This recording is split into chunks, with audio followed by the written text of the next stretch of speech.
করে কি কন্ট্রোল করা যাচ্ছে না, ছুটে এখানে কান্দিস না, এই হয়ে গেছে।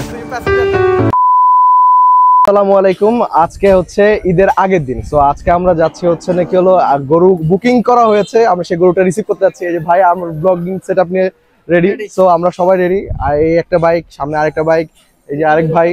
সো আমরা সবাই মিলে যাচ্ছি এখন হচ্ছে নাকি গরু আনতে। সো আপনাদেরকে রাস্তায় চলতে চলতে দেখা হবে ইনশাল্লাহ। আমি বাতাস, তুমি আমার উস্কে দেয়া আগুন, তুমি ছিলে একটু বিলাস পারো মাসি ফাগুন।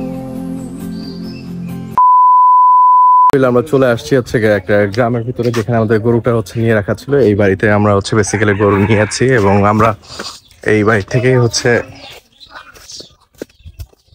নিয়েছি। এখন সামনের দিকে আগাচ্ছি, আমিও এখনো দেখিনি আমাদের গরু। এই যাচ্ছি সামনের দিকে আগিয়ে দেখতেছি এই বাড়ির গরু, দেখে আসছি কেমন। আসসালামু আলাইকুম, ভালো আছেন? আলহামদুলিল্লাহ।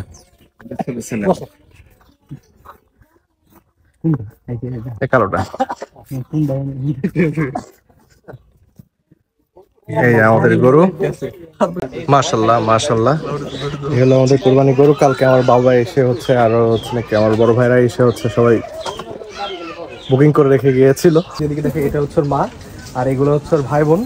আর আমরা এই গরুটাকে, কালো গরুটাকে নিয়েছি। কালো গরুটাকে যদি আমরা প্রপারলি দেখাই, এদিকে এই যে এটা আমাদের সেই কাঙ্ক্ষিত কোরবানির গরু। ইনশাল্লাহ আল্লাহর রহমতে কালকে আমরা কোরবানি দেবো আল্লাহর নামে। নিয়ে যাওয়ার প্রিপারেশন নিচ্ছে, ট্রাক আসলে আমরা গরু নিয়ে যাব। আমরা অ্যাডভান্স করে রেখে গিয়েছিলাম, তার ফলে কিছু টাকা দেওয়া ছিল এবং কিছু টাকা বাকি ছিল, সেই টাকাটি আমরা বুঝিয়ে দিলাম গরুর মালিকের হাতে। আর এখন হচ্ছে ফুল পেমেন্ট করে দেওয়া হচ্ছে, দিয়ে হচ্ছে আমরা ট্রাকে করে নিয়ে যাব। এখন হচ্ছে আমাদের গন্তব্যে, কাজ এটা একটু গ্রামের ভেতরে। তো আমরা এখন হচ্ছে গ্রামের ভিতর থেকে ট্রাকে করে নিয়ে যাবো আমাদের এলাকায়। গ্রামের ভিতরে গরুগুলো একটু সুন্দর সুন্দর গরুগুলো, ঘরের গরুগুলো, কারণ ওনাদের একদম নিজস্ব বাড়ি। হ্যাঁ, সো বাড়ির ভেতরে গরুগুলো হচ্ছে নাকি একটু প্রপারলি ভালো থাকে। দেখা গেলো যে যেটা হচ্ছে নাকি ওনাদের নিজেদের পালা গরু থাকে। সো আমাদের আলহামদুলিল্লাহ রিজিকে এটা ছিল, আল্লাহ এটা রেখেছিল, ইনশাল্লাহ আমরা এটা পেয়ে গেছি। আর দাম নিয়ে কিছু বলবো না, কারণ কোরবানির পশুর দাম জিজ্ঞেস করতে হয় না। তারপরেও আমরা টুকটাক ভুল করি, অনেক সময় জিজ্ঞেস করি।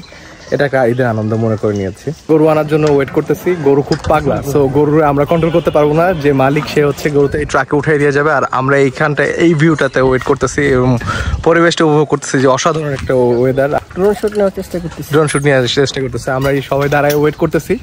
গরু আসলে আমরা দেখাবো যে হচ্ছে নাকি কি সুন্দর করে গরু উঠানো হয়। এইখান দিয়ে উঠাবে গরু, কারণ আমাদের পক্ষে গরুটা কন্ট্রোল করা সম্ভব না, জাস্ট বিকজ গরু প্রচন্ড পরিমাণ পাগলা। বিদায় প্রিয় গোয়াল, এই গোয়ালে থাকতো আর এখান থেকে চলে যেতে হচ্ছে। কন্ট্রোল করা যাচ্ছে না, ছুটে এখান থেকে চলে গেছে ওখানে পর্যন্ত। আসছে ওরে, রাগ কারে বলে, ঘর থেকে বেরিয়ে হতে চায় না।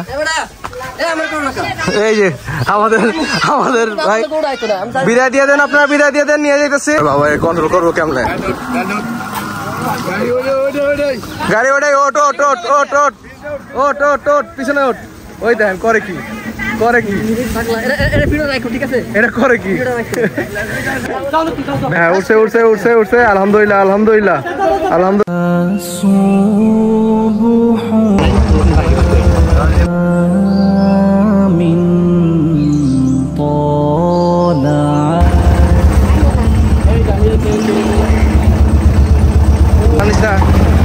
কান্দিস না,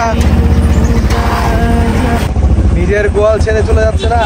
এখন চোখ দিয়ে পানি বেরোয় গেছে, চোখ দিয়ে পানি বেরোয় গেছে। মানে নিজের গোয়াল ছেড়ে প্রথম বের হয়ে গেছে। ওরা অবলা প্রাণী হলে কি, ওরা বুঝতে পারে সব কিছু। মানে ওদের আল্লাহ অন্তত বুঝার ক্ষমতাটা দিয়ে রাখছে প্রপারলি, যে তোরা কি হবি, কোন জায়গা রাস্তায় যাচ্ছিস।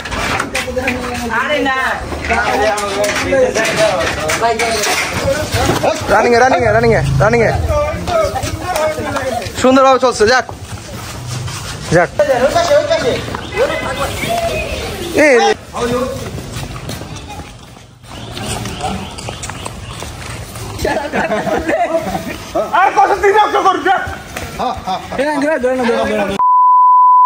আলহামদুলিল্লাহ সঠিকভাবে গরু নিয়ে আসলাম এবং গরু নিয়ে এসে বাসায় রেখে, যেখানে ফাঁকা জায়গা যেখানে আমরা জবাই দিব সেখানে রেখে এখন আসলাম বাসায়। সো আজকের মতো ভিডিও এইটুকুই। ভালো থাকবেন, সুস্থ থাকবেন সবাই। আমার ফেসবুক পেজটাকে লাইক দিবেন, শেয়ার করবেন এবং আমার ইউটিউব চ্যানেলটাকে সাবস্ক্রাইব করবেন। আল্লাহ হাফেজ, বাই বাই।